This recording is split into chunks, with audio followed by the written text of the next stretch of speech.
My name's Andrew Zucchini, and I'm in law enforcement. I work for a large metropolitan department in this area. Okay. And what has been your experience training with Sifu Jeremy, the Kung Fu guy, at Ming's Martial Arts in Mile High Karate? I've been training with Sifu Jeremy for quite some time now. I've learned a lot of good personal skills that I use every day at work. Protect myself, other officers, and the citizens. And have you found yourself in a couple of critical situations, would you say? Yeah, I have. I've used at a couple use of force situations where I've used my training here that I've learned. And do you feel that it allowed you to do way more damage or hurt people way faster, or allowed you to control the situation better and be more appropriate? Helps me to control the situation better, use the right amount of force necessary, not to hurt the suspect, take him into custody as quickly as possible. Okay. Without doing harm to ourselves or to him. Okay, and I understand you had a situation with a gentleman that resisted arrest, and you had 4 officers. Could you give us a little bit of information? Yeah, an officer actually had to strike the guy that was fighting us, ended up hurting himself, breaking a hand.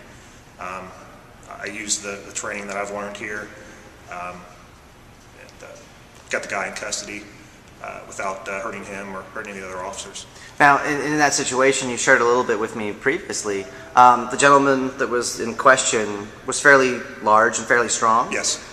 He decided to resist arrest against 4 officers. Yes. And he pulled the tasers out to come after you guys. Right. So you still all of you managed to control yourselves, do minimal amount of damage to control the situation. Correct.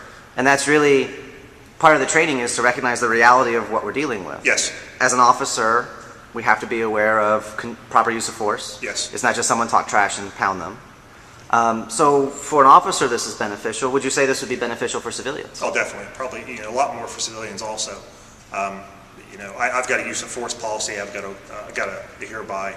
And civilians, though, it's very important, especially in today's society. Right. Is it possible you've heard situations where one person starts a situation, the second person, quote unquote, handles his business, and then ends up in court paying for the damages they did to the first person? Yes.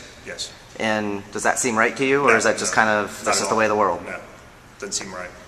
But so it's a good idea we learn how to protect ourselves? Yes, definitely. Okay. Definitely. And just based on the attitude and mindset training outside the technical stuff, do you think that has a value for families and kids as well as officers as well as civilians? Oh yeah, especially for kids. I mean, it teaches discipline, younger kids, interaction with people.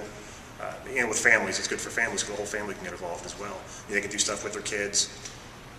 And congratulations on being a new father here soon. Thank you. And we're looking forward to working with your family as well in a few years. Great, thank you.